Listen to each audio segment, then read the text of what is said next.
All right, My I'll this will be okay. I'll record it on my computer. Going, we're rolling. Action. Take.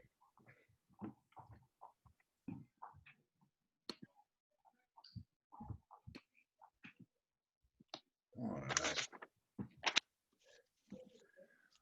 Okay. So, Get started. you guys want to get started? Sure. All right. If you don't mind, I'll just give a real quick introduction and thank everybody for coming and joining us. Especially thanking Steve and Amanda and the dorm for really providing this and actually doing it. All we're doing is kind of helping to kind of keep the engine running. They're doing all the lifting. But just about us, we're Bigvision. We're all about helping to sustain recovery through experiences, lifestyle, connections, all kinds of good stuff. And we are a nonprofit, so everything we do is open and inclusive, and we do rely on donations. If you're able to, fantastic. If not, just please join us and enjoy. We have a really nice schedule of a lot of stuff coming up, so check that out if you get a chance, bigvision.nyc. But back to the dorm and Steve and Amanda and putting this on. Thank you both so much. I'm going to kind of just turn it over to them. Amanda Phelps, who's a PhD and one of the partners and chief clinical or clinicians at the dorm, and Steve Friedman, a communications coach and pedigreed actor, performer, just an amazing human being. So without further ado, I'll turn it over to you guys. Thank you for joining us. That's all I need from that intro. Good night, everybody. Drive safely. Thank you for coming. That was beautiful. Thank you. Amanda, did you want to say hi? Hi guys, thanks for having us. We're so excited to do this follow-up from our presentation last week. We all know that communication is hard, even harder during a pandemic. So I'm going to be Steve's wingman during this, as he is our communication guru. Thanks, Amanda. Yeah, it's great to be here. It's great to communicate, even when we feel like we don't want to communicate, even like when we feel that we'd rather be passive. We're going to talk about proactive and passive. We're going to talk about the dorm and Bigvision and how grateful I am to be able to talk about some of the things that I love to talk about, communication. And I'm going to go slow, and I'm going to tell you why I'm going to go slow, because right here, there's a little Post-it note that I've posted, which we're going to talk about cues on, giving ourselves cues on how to become better public speakers. So let's talk about public speaking. Let's advance the skills. So Amanda just talked about this, social skills being like a muscle. We're sitting down a lot, right? We're sitting down and we tend to lose our social skills as we've been sitting for 6 or 7 months during this pandemic. And if we don't use these skills, if we're not standing in front of people, and I know the world is opening up a little bit more now, we start to lose them. So we have been literally sitting and screening for months. We've been Zooming, we've been FaceTiming, we've been Google hanging outing, we've been Skyping.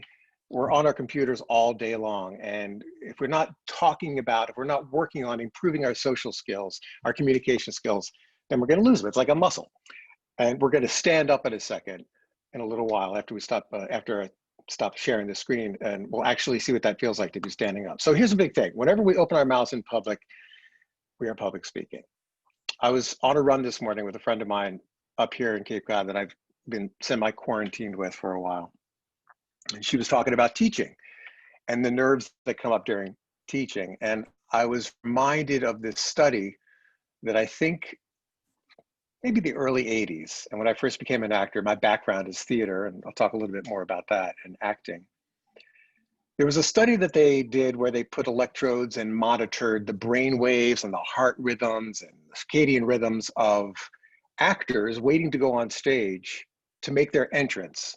I think it was Broadway. They took 3 or 4 Broadway shows and 2 or 3 off-Broadway shows.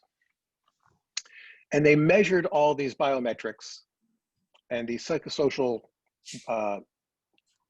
markers, and found that the anxiety level for actors about to move on, to walk on stage was 4 to 6 times higher than fighter pilots who are about to go into, the Vietnam fighter pilots and World War II fighter pilots. And they just did this incredible study where public speaking, walking on stage. So whenever we open our mouths in public, this is public speaking. Talking to your therapist is public speaking. Speaking at a meeting is public speaking. Walking down the street and going into a Starbucks and ordering your half-calf triple latte shot with espresso, whatever, that is public speaking. If we're not by ourselves, we're public speaking. So we're going to talk about how to improve some of our public speaking skills today. So let's practice on Zoom safely, which is what we're all doing here. We're on Zoom today. The world is opening up a little bit. We're moving towards, we don't know what we're moving to, whatever the new normal is going to be. We're being very pro-passive. And I want to talk about being proactive and standing up and moving and getting our skills moving. So let's talk about what we're doing right here. We've been doing this remote stuff for 7 months, as I said before. We all know that. We're used to this. Let's talk a little bit about the setup. We want to make sure that we have good lighting. I'm in front of a window right now, so I've got lots of light on my face. I'm wearing headphones, which you don't have to do all the time, but the important thing is when you think about these physical things, these external things, good lighting, good sound, active listening skills, these all sort of add up to being a stronger communicator. Because generally what we're trying to do is, what I want you to do is, we're always communicating, but we're not always aware. So we talk about awareness for a second. There's always content. I'm going to be doing a thing for Bigvision in the dorm. I've got to go talk to my friend Sarah. I've got a meeting at 6 o'clock. There's always content. Tell me what's happening in your world. We're going to talk about that later. We're going to talk about just give me a couple of things that you're going through. And we want to talk to other people. We want to communicate with other people. Part of what my job is to have you to start to think about the part of your brain that says, well, how is this coming out of me? How am I presenting to the world? Can I act as if? What's happening physically with me? What's happening with my thoughts? Raise your hand if you have any desire to reduce your social anxiety. 5 hands. I'm raising my foot as well.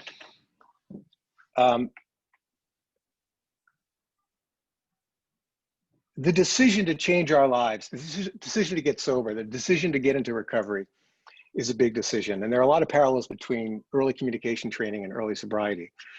But making this decision to take a leap, to understand some things that we don't quite understand. There's lots of different external things that I want to talk about. So the setup, the call, the interaction, awareness about what kind of communicator you are, whether you're in a meeting or you're talking to your therapist or you're, like I said, walking down the street. The breathing, what's happening with our breath, how aware are we? Can we talk about openly? Can we label some of the things that we have? And again, I'm a fast talker. I'm a nervous guy that at 17, when I discovered my love of theater, I was able to inhabit the life of somebody else as a character, and my anxiety started to go away. So I bring a lot of the techniques and tools that I learned as an actor into my communication training, into acting as if, into pushing a little bit more so we feel a little bit more comfortable. A lot of it has to do with practicing. Listen, do I want this particular thing to go perfectly? Of course I do, but I also know, because I've been doing it long enough, that I can take my time. This is a practice session. Every meeting you go to is a practice session. Every time you communicate with somebody, and I had a couple of good acting teachers who told me about this, and it helped take the pressure off. You walk on stage, you do a take. I do a lot of voiceovers. You do a take in a voiceover booth. Every time we do this, we're just practicing. Every interaction you have, you're rehearsing, right? some stakes are higher than other stakes, but if you can get in mind that you're practicing every time you're on a Zoom call, if you're practicing, it helps take some of the pressure off. I was going to say, does that make sense? Let me just move this. Great. So talking about first impressions, obviously, the Zoom call comes on. It's akin to meeting somebody in the face-to-face for the first time. So let's just talk about Zoom for a second. A lot of people get on a Zoom call or Google Hangout, Skype, whatever it is, and they're not sort of paying attention. They're not paying attention right away to what's happening. What are people seeing, right? We're on camera. So making a good first impression, which means a smile, knowing where the camera is, asking questions. Let's talk about pauses for a second. Pausing is a great but nervy and scary thing to do in a conversation because we think we need to be talking all the time. So we're going to work on pausing. Standing up, we're about to do that. Reading to each other is a great way. So finding a compatibility partner, I left that part out, but finding a compatibility partner to practice with on Zoom. So you're in Zoom all the time. With whatever time we have left, whether there's a hybrid model moving forward for meetings or life or work, finding a friend or a sponsor or somebody that you have a relationship with where you can do some of these practice sessions where you're going to take some of the things you're going to learn today and have a specific 5, 7, 10-minute call to work on some of these skills, to work on making a good first impression, to work on asking questions. Reading literature to each other is very, very helpful. Just talking to each other so you're getting used to moving through this. I said before that returning to this new normal or moving to this new normal and communication, lots of many things, lots of things in common. It's an opportunity to let go of some of the old ideas that we have about what kind of communicator we are. A lot of this stuff has to do with perception. I've always been shy in front of other people. I don't like to speak at meetings. I don't like to ask questions. A lot of early communication training is letting go of old ideas. Progress, not perfection. Obviously, we know about that. You should have some humor going forward with this, keeping an open mind as you move through some of these exercises. Acting as if, which we'll talk about a little bit more, helping others. A lot of these, there are a lot of similarities between early communication, early sobriety. Okay, let me see if I can stop sharing. Okay, so now you're seeing just the Zoom meeting, correct? Correct. And the screen has gone away? Okay, so we're gonna do a really innovative thing here. It's called standing up. We did it in January, some of us did it in February. If you're able to, let's push back, bring up your camera a little bit. Let's actually stand up and do a physical warm-up, which is an important thing to do before we communicate. This is good. Everybody can hear me fine? Put my glasses on. All right, so a little bit of a physical warm-up, hands out to the side. Just do some small circles to the front. And as you keep doing the circles, get them larger and larger and larger. Okay. Oh, and then backwards.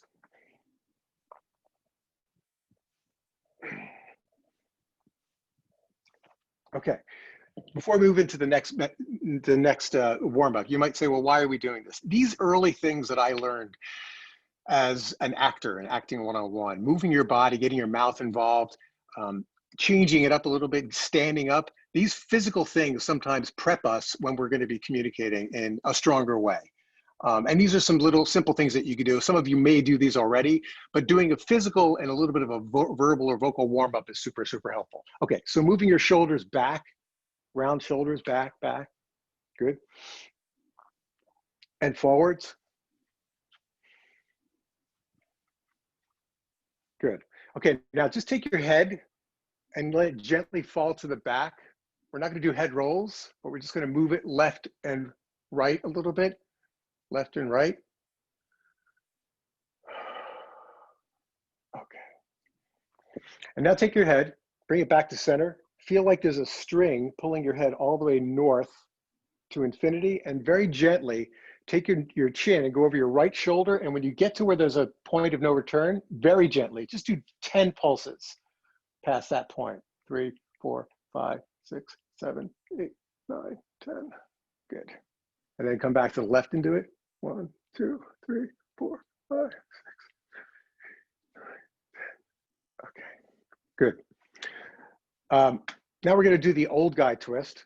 We do this because I'm an old guy and I'm going to make noises, and I want to hear you guys make some noises too. You people make some noises too. As you turn, feel free to make the old guy noise. So it sounds like this. Oy. Oh, oh, oh, crack. Yeah. Don't be shy. Oh, okay.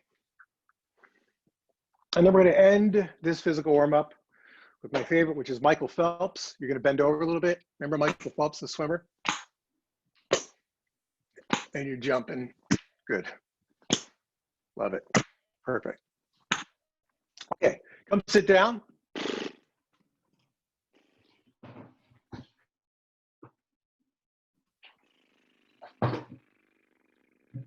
Let's start to move our mouth around a little bit.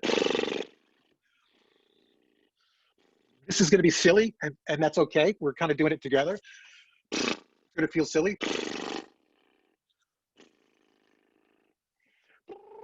Now you would add a little vocalize it a little bit. Okay.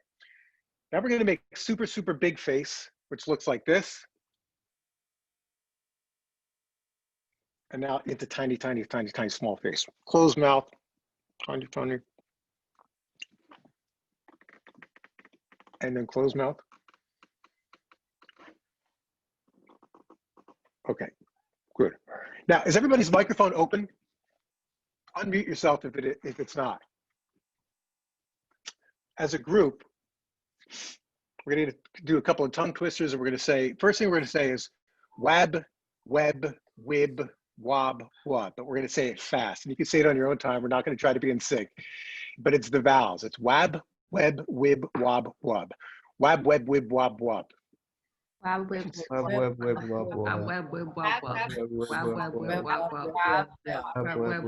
Good. Awesome. Now we're going to go cat, cat, kit, cat, cut. So it's the same vowel sounds, but you're saying cat, cat, kit, cat, cut. Cat, cat, Cat, cat, kit, cut, cut. Cat, cat, kit, cut, cut. Cat, cat, kit, cat, cut. Kit, cut, cut. So you're all feeling right now the same thing I felt in my first acting class, where I was like, you got to be kidding me. I'm so not doing these things. But they turned out to be, in a group, a very valuable tool. And they also turned out to be something that really, you wake up in the morning, you have some coffee, you go to work. We just never warm up.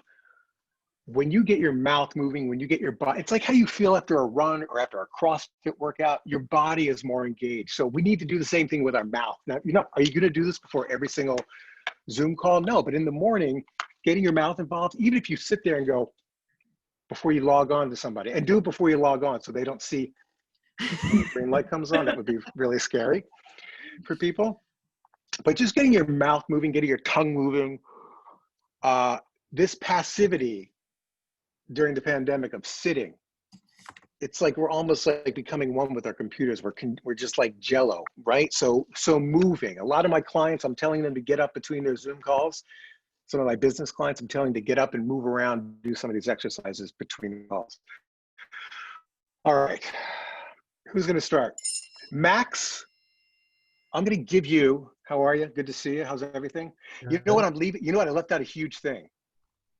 And I'm going to tell you what it is right now. And you've seen me do it this entire time.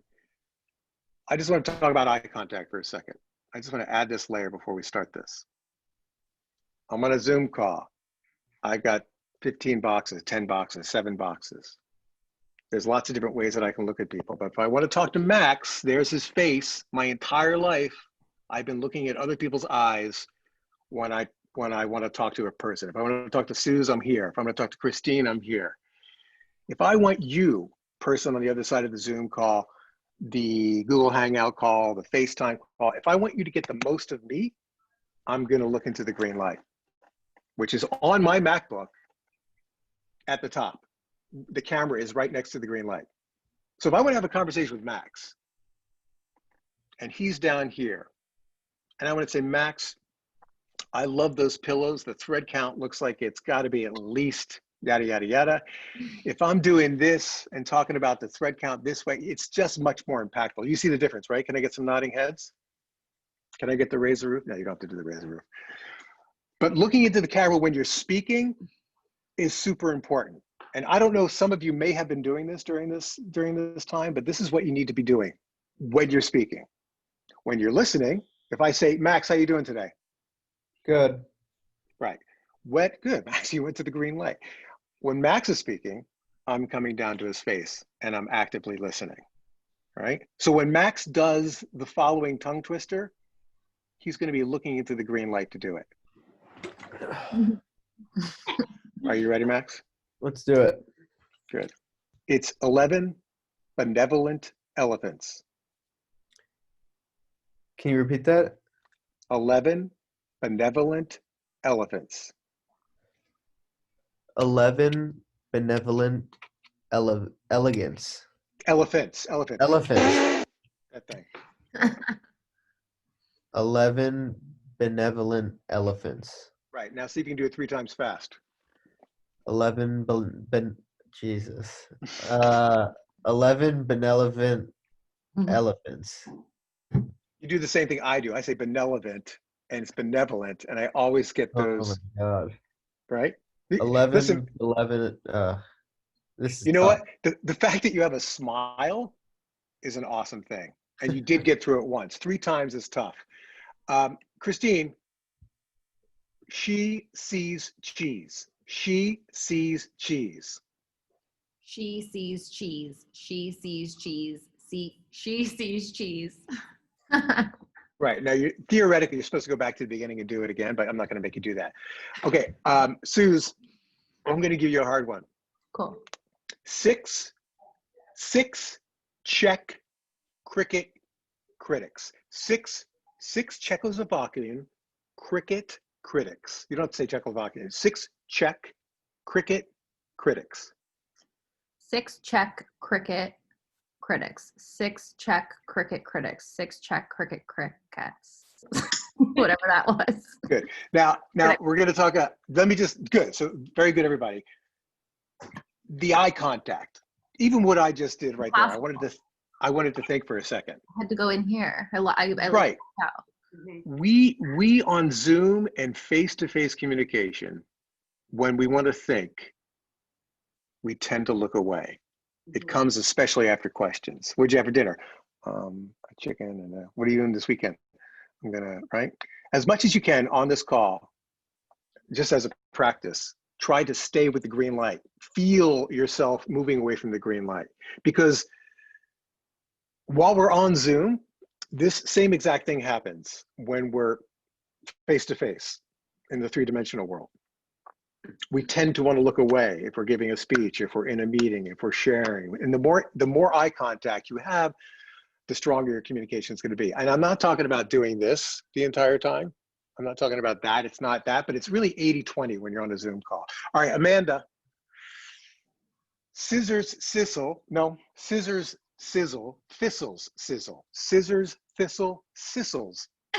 Wait, what? I can't even say it. Scissors, I have it here. Scissors, sizzle. Thistles, sizzle. Scissors, sizzle. Scissors, sizzle. Thistles, fizzle. They both sizzle. Scissors, thistle. No, scissors, sizzle, thistles, sizzle. Scissors, sizzle, thistles, fizzle. Scissors, sizzle, thistles, fizzle. Oh my goodness. It's hard. Karen, it is hard. It is hard. Karen, Oh dear. that's the one. Oh dear, 3 times. No. I can do that. The big black bug bled black blood.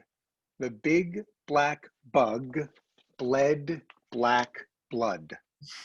The big black bug bled black blood. The big black blood bled black blood. The big black bug bled black blood. Awesome. I was gone. That was terrific. All right, Peter, rubber baby buggy bumpers. Simple. Rubber baby buggy bumpers. Rubber baby bucket bumpers. Rubber baby bucket bumpers. Rubber baby bucket bumpers. It's really rubber baby buggy bumpers, but I'm going to give you rubber baby bucket bumpers. I'm going to give you that because that's what we're doing. Okay. Fran, can you hear me? Or Karen? It's Rochelle. I don't know why she's under me. Rochelle. Yes. Hi, Rochelle. I see you hiding. I can tell. She's hiding. How are you? All right. How are you? I'm good. I'm good. Let me get from you 6 sticky skeletons.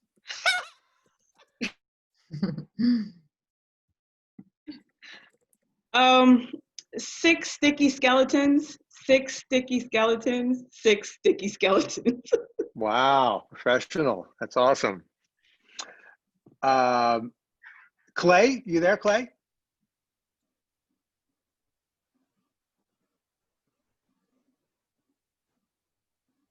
Okay. And Fran, are you there? Fran just wrote in the chat she had to take a call. Okay, Yeah. cool. All right, good. So let's talk a little bit about what I just did, filler words. Here's what we're going to do. We're going to start with Peter. We're going to go around this Zoom, and I'll call on you. And I basically want you to do something like the following. People don't like the words elevator pitch because it makes us feel nervous. But if we're going to talk about ourselves, the most comfortable thing ever, right? If you were going to meet somebody for the first time, it would sound something like, hi, everybody, my name is Steve Friedman. I'm an actor, I'm a director, and I'm a communications coach. Typical day in New York City for me is bopping around town on my Vespa, going to different companies like AXA Financial or JP Morgan to help people there, sales teams, executives become better communicators. It's one of the favorite things I love to do in the world. In addition to doing voiceovers, I'm also a triathlete. That's the end of my spiel. I'm looking into the green light. I'm trying to get my cheeks involved. I'm trying to act as if this is more fun than it actually is. Act as if it's not like being at the dentist or something that's awful, right? And while it's going to feel counterintuitive to look into the green light, while it's going to feel maybe a little wonky and a little uncomfortable, see if you can push through the uncomfortableness and just push a little harder, okay? And then we'll talk about filler words in a second. So we're going to start with you, Peter. Your sort of introduction to the whole thing. All right. My name is Peter Grayson. I am director of Bigvision. I'm very fortunate to be able to kind of intersect what's very passionate about in life and my profession, which is recovery and how to kind of frame recovery around lifestyle. My days are spent doing a lot of that. In addition to that, I'm a passionate board sports person, so I usually like to start a day either in the water or on a board of some kind, getting some motion going. The same time, I like fulfillment from cultural experiences as well. So that is me, and it's great to meet everybody who I haven't met yet. Awesome. How does that feel? Felt good. What's really interesting that I have in my head through this, Steve, is like this whole concept of like screen language versus body language, because we're existing in a different realm now. And I've never been so like conscious of looking at it in just such a dichotomy like that, and how it really is its own world. Right, and that camera is on, whether you're on FaceTime or Zoom. So there's a couple of different things to keep in mind. Now, in general, if I think about my coaching career before the pandemic, I would say about 15 to 20% of what I was doing was over Zoom. A couple of companies, international companies, some folks in African countries that I worked with. Obviously, that's shifted. So the rules about having a neutral background, good lighting, making sure you can hear, these things are a little more relaxed. There are dogs in the world. clients have children that come in, but you are on camera. So I also think being aware of your head and shoulders, setting up your, like everybody here is great. You're all head and shoulders in the Zoom. That doesn't mean that I can't stand up and say, you know, I want to have a meeting and I'm going to move around a little bit. The beauty of Zoom or any of these platforms is that you can see yourself, which is comfortable for some people and not so comfortable for other people. So having this awareness of being on camera, and people say, well, it feels like it's extra because I'm always on camera. I always say that this is like sitting around a boardroom meeting table or in an audience or an actual recovery meeting, whatever it is, there are people here, right? So we want to be mindful of I want to be mindful of my body language. And I think if you use the camera as an anchor, Peter, knowing that it's on, knowing that if I start doing this kind of thing, I mean, if I'm in a group meeting, it's one thing, but if you're working with 1 or 2 or 3 other people and suddenly would you do that in a regular boardroom meeting? I don't know, some people would, right? So I always like to say, okay, hey, if you see me looking down or you see me, I'm just taking notes. I'm just trying to be as present and aware of my actions and my movements as possible. Clay, I'm sorry, Max, give us the thumbnail sketch of Max. And by the way, there's no right or wrong on any of this stuff. There's no exact way to do it. You're just taking a leap and just telling us a little bit about yourself. And what you're trying to do is lock into the camera. Great. Thank you. My name is Max Ezrin. I'm a co-founder at Youth Prevention Mentors, a service dedicated to preventing substance use in adolescents. Similar to my buddy Peter, I'm a huge board sports fanatic. I was actually just surfing all morning and hope to surf a little this afternoon after learning about some communication skills. So with that, I will pass. Thank you. I love all the board sports. It's terrific. Suze, thumbnail sketch. After you unmute yourself. Good. Yeah, there's construction going on outside my window, so I was trying to be respectful. But hello, I'm Suzanne. Thank you. I'm Suzanne. I'm a born and raised New Yorker living in the West Village. I am a preschool teacher as well as running social media at Bigvision. I'm also an artist and I love life. I'm like I'm spacing out because I'm staring at myself. This is really fun. This is tough to not try to look elsewhere to think, but thank you, everyone. Awesome. Yeah. Both the last 3, awesome eye contact. I just want to say one more thing before we get to filler words about the eye contact. I know that it feels counterintuitive. I know that it feels strange to be looking into a green light or to a camera that you can't see. Actors are clearly used to it. It's part of our training, commercials, screen time. The more you do it, and this is what I mean about finding a compatibility partner or just starting to practice some of these skills on your next call today, on your next Zoom call today, the more comfortable it becomes. And also people say, if I look into the green light, I'm going to miss social or facial cues. So what do I do about that? An amazing thing happens if you practice this. If you continue to look into the green light. If I'm talking to Amanda right now, she is in a small box over here, right? I can see her smiling right now. You start to pick up on facial cues. You start to pick up, it's almost like you develop a sixth sense or peripheral vision when you're on a Zoom call and you're not seeing the person's face. Because obviously if I'm talking to Amanda and I'm looking at her like this, it's going to be a little bit different. But if you maximize the person and put them in speaker view, so they're here maximized, you do start to pick up on facial features and facial cues. It's not as great as seeing them if you're looking at them, but it does start to, it starts to make more sense and you start to pick up on cues. I want to talk about filler words for a second. This is a tough one for all of us. And they're pernicious and they're all over the place. And we're not going to eliminate them, but we can minimize them with awareness.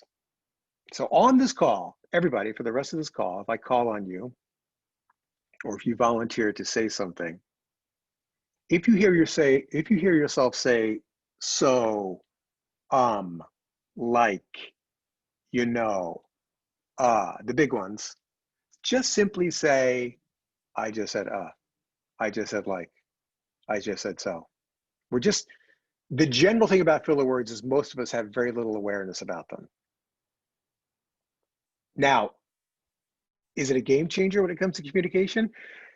Again, we're not going to eliminate them, but your gravitas, your impact, your connection to other humans will go up if you can start to eliminate filler words. They particularly come after a question. We talked about this a little bit before. What'd you do last weekend? So, I went to Jones Beach and did a stand-up paddleboard. Right? I have to, so practice, and here we go. Christine, I'm going to ask you a question. Practice not saying the filler word after the question.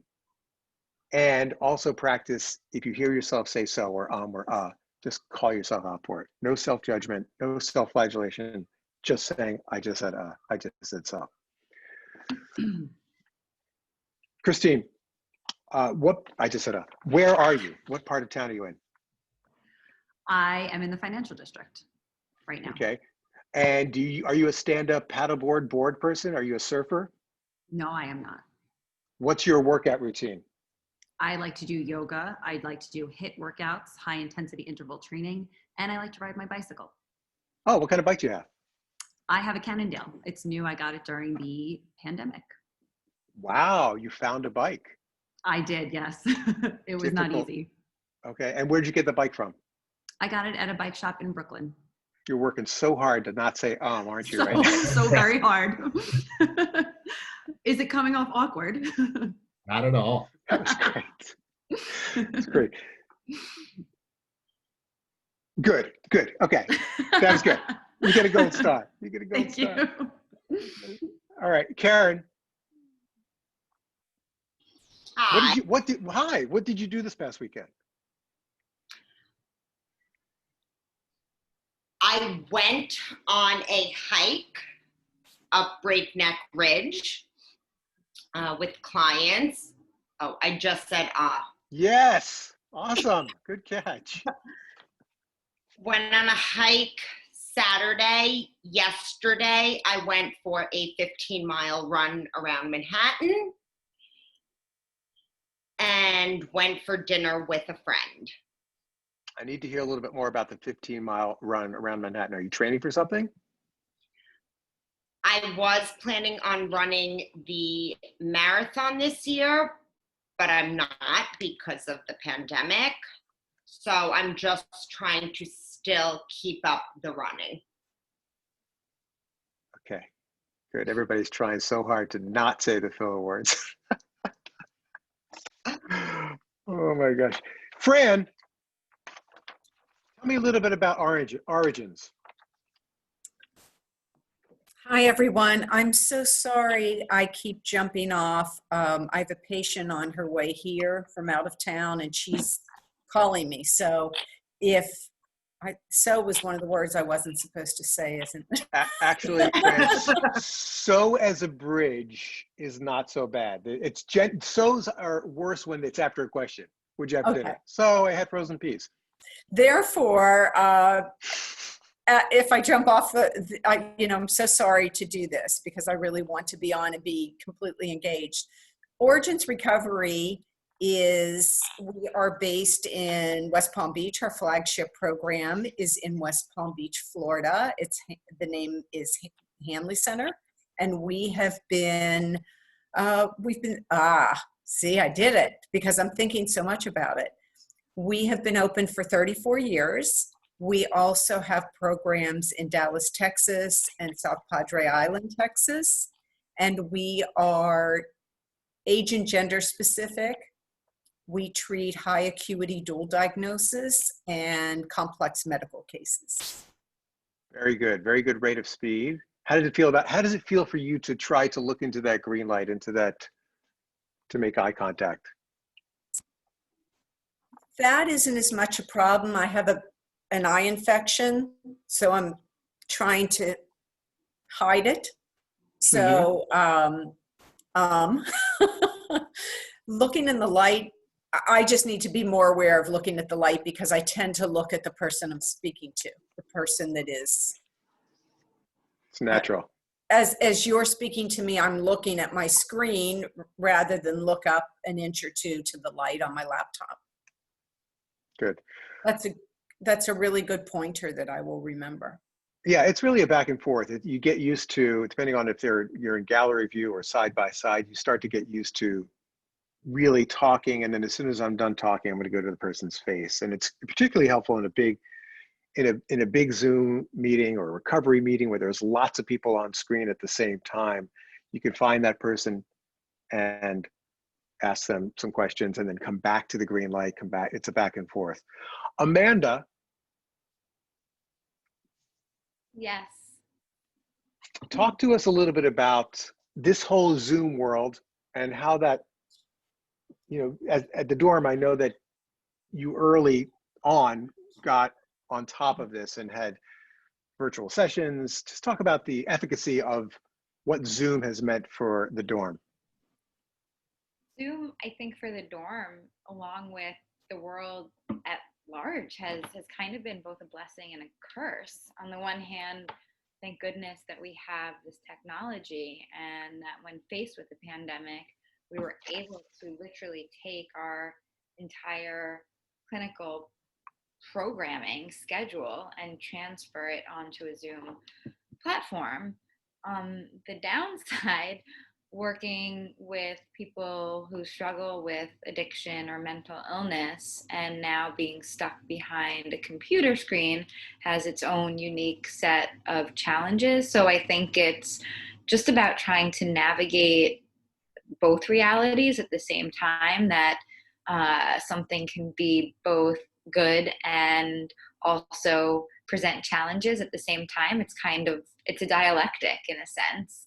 Zoom is good, and Zoom has been good for us during a pandemic, and Zoom also has problems with it when you're trying to provide mental health treatment. So both are true at the same time, and just reconciling that and trying to make the best of this, because we don't know what's going to happen tomorrow or next week or next month, and just taking things one day at a time. Yeah, there's a lot of unknown. It's interesting that way. Hi, Clay. You're off the train. Oh, You're off the train and you're unmuted. How are you? No, you're still much. muted. Sorry again about that. All It's right, okay. am I on now? Now you're on. Look at you with Great. your eye contact already. You were listening. Oh. You're paying attention. This has been a huge focus of mine the past few months here. So this is really, really helpful. Oh, talk about that. Talk about that in the past couple of months and how that's gone for you. Yeah, so my name is Clayton Alchemson. I'm a therapist for a clinic that's currently just based in Denver, but we're hoping to move into New York City here. Probably, I just said, probably in the next year or so. Things have been a little pushed back due to COVID, but virtually all of my client sessions have gone online. So it's been a little bit of an adjustment. And if you asked me a year ago, could you see me working online? I would have probably said absolutely not. And here I am, and it's actually been pretty good. I just said, I think there's just been a little bit of a learning curve in trying to get that sense of familiarity that you get in person. So stuff like this is super helpful. Yeah, I think that with Zoom, we're going to talk about pausing in a second. I think with Zoom, blessing and a curse is interesting. Amanda, where would we all be without Zoom or Google Hangout or Skype or FaceTime? It's a remarkable thing that we can connect with people all over the world, meeting-wise, people going to meetings all over the world, people connecting this way. I think that when it comes to communication, with this hybrid model that's coming, with whatever time we have left till there's a vaccine or whatever, until we're actually face-to-face, until we're seeing each other, I think that improving your techniques and working a little harder with some of these external things, eye contact, sound, knowing what your strengths and challenges are. I think that people, and I would encourage for you to say some of these things to your clients, for us to lean it a little bit more, to have a little bit more awareness about what kind of communicators we are, so that the transition, the bridge back to life that Zoom can provide to us, that we're already starting to work on these skills as opposed to being passive. The standing up thing, I have a lot of clients I work with in the business world who have these stand-up desks, which first time I heard, I was like, well, yeah, rolling my eyes, like, you see your stand, what's the big deal? Huge difference. It's a completely different thing. You know, we have literally been sitting down, some of us on couches and beds for the last 5 or 6 months. So standing for a session changes a lot of different things. Clay, you did a good job of pausing there. I just did a little mini, and by the way, those count. Pausing and slowing down. I started this entire thing, or 30 minutes ago, by saying, raise your hand if you want to reduce your social anxiety. One of the things I want to do really quickly is just do a couple of deep diaphragmatic breaths together, which many of you maybe already do. You may incorporate it into some sort of meditation practice or yoga practice.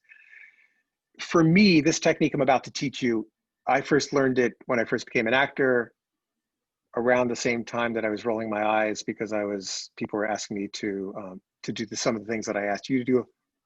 Those things. See what you missed, Clay? That's what we were doing.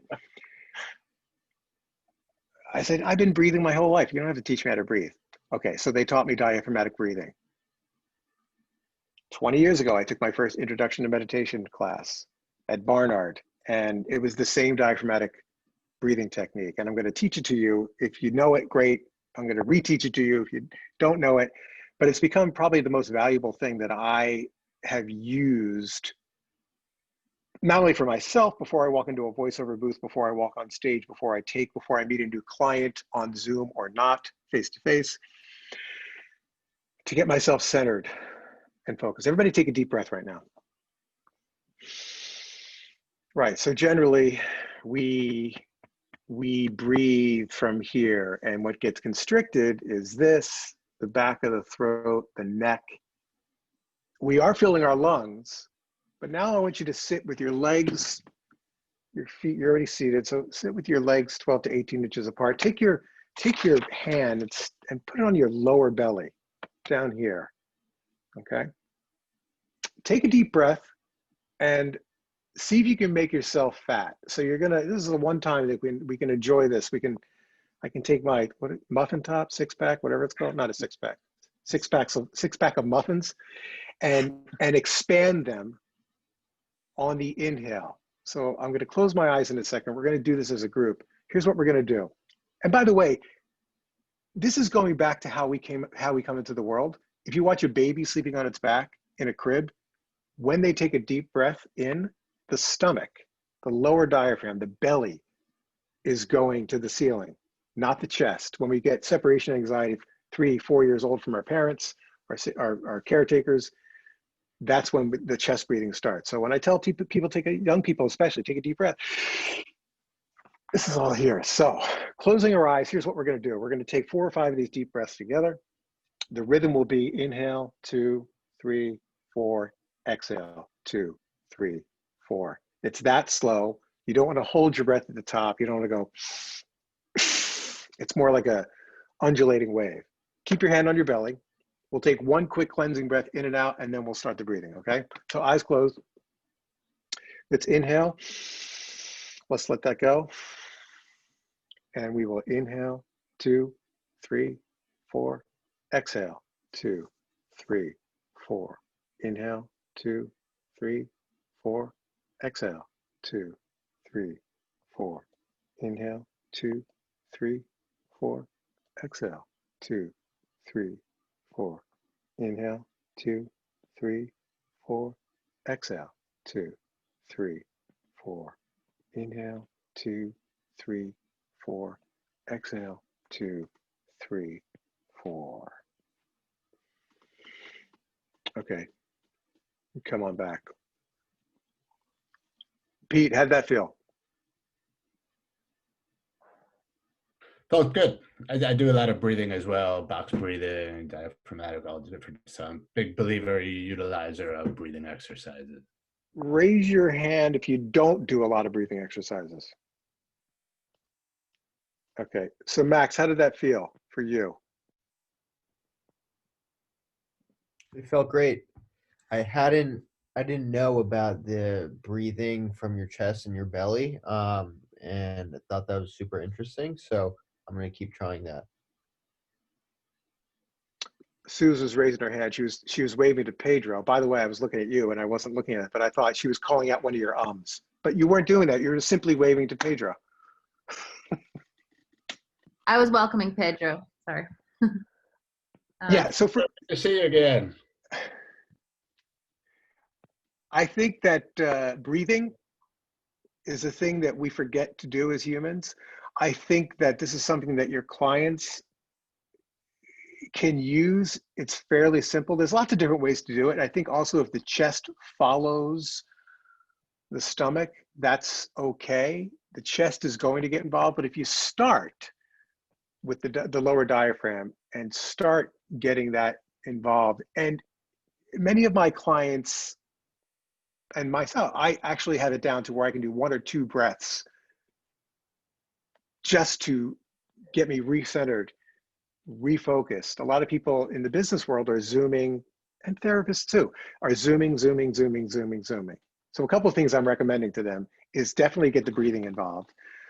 But also, if you have an hour-long meeting from 1 to 2, can you schedule that meeting from 1 to 1:55? Can you give yourself 2 or 3 minutes to walk away from your computer, to take a couple of deep breaths, to move your body? Because you go back to back to back to back to back, obviously your brain is going to get crazy. I want to talk about a little bit about isms, and then I'll open up for questions and see what we have going, because I know we only have till 1 o'clock, correct? Can I get some nodding heads? Yes.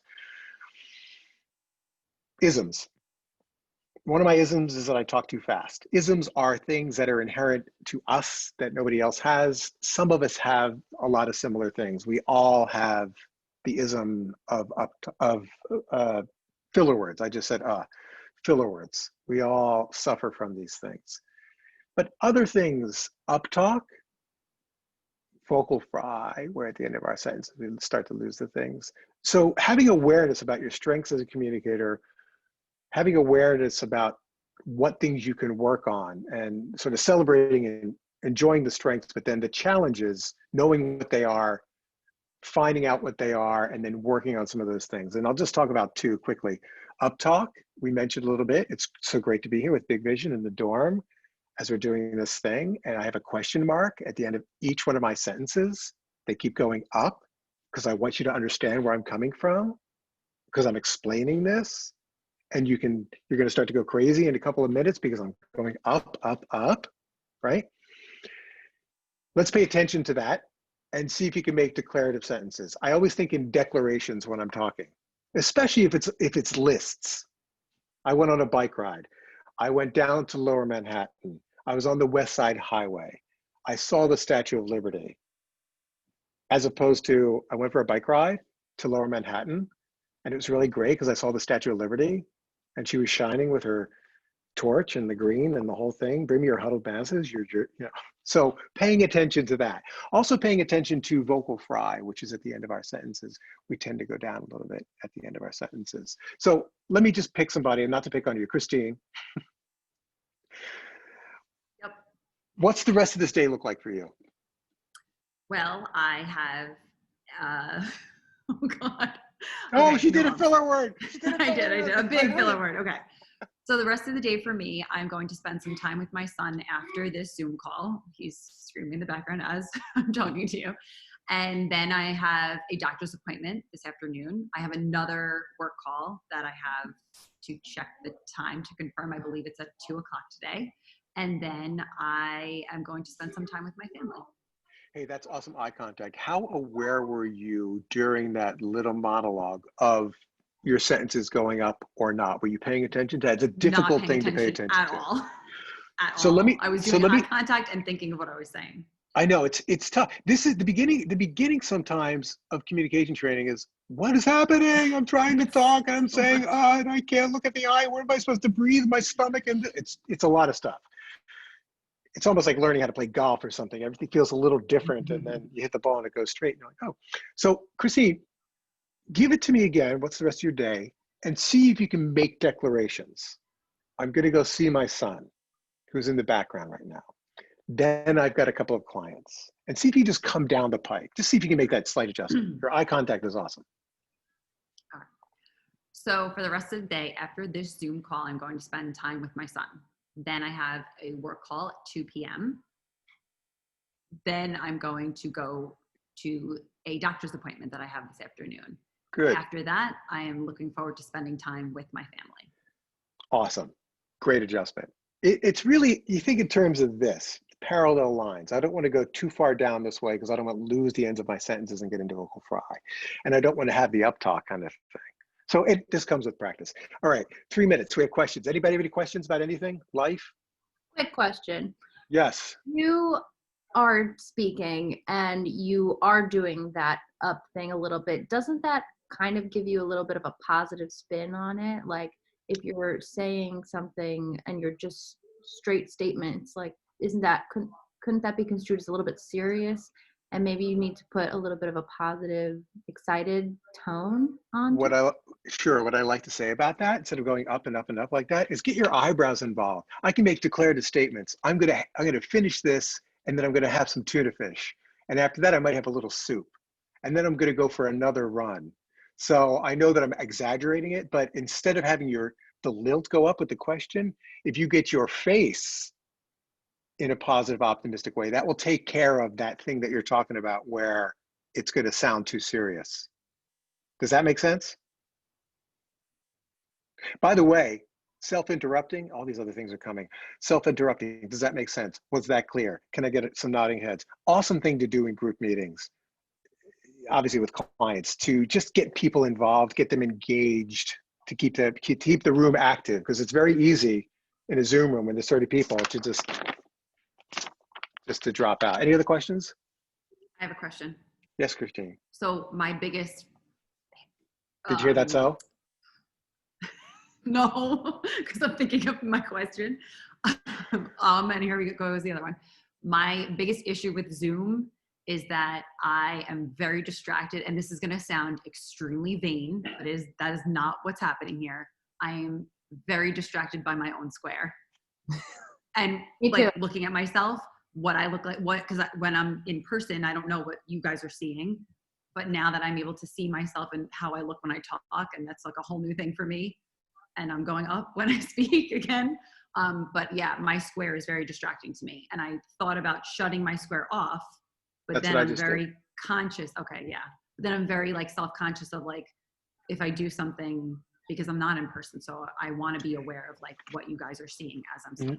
Never discount the quality of a good piece of paper. If you go into gallery view, sorry, you can't see this, so I have a camera. If you go into gallery view, and some people do, I ask some people to do this. I can't stand the way I look or my hair or whatever. I don't say my hair, but I have other issues. You can literally just take a piece of paper and put it in front of your box. Okay. And by the way, the more you focus on that camera, the less you're going to be looking at yourself, right? Here's the person. There's Pedro. I'm looking at Pedro. I'm coming back and forth, talking to Pedro, right? I want to lose myself as much as possible, if that makes any sense. Yes. You can also click with the 3 little dots in the top right of your photo. You can click hide self view. So hide self view. But I think I enjoy seeing myself. It can be. We all enjoy seeing you. Everybody, and I enjoy seeing Christine too. Thanks. It's funny how some people love it and some people hate it. It's like hearing your own voice for the first time, right? Horrible. But after 7 months of Zooming, we got to be used to our faces. I mean, it's questions. Any other questions? Hey, this was awesome. Great to see you. Thank you, Bigvision. Thank you, Amanda. Thank you so much. Thank you, Steve. Thank you, Steve. Yes. Thank you so much, Steve. Thank you. Thanks, Thank you guys. so much. Keep smiling, keep communicating, keep looking at the green light. Thank you, everyone, for coming. Thank you. Bye, guys. Take care. Bye. Yeah. Thanks for being here.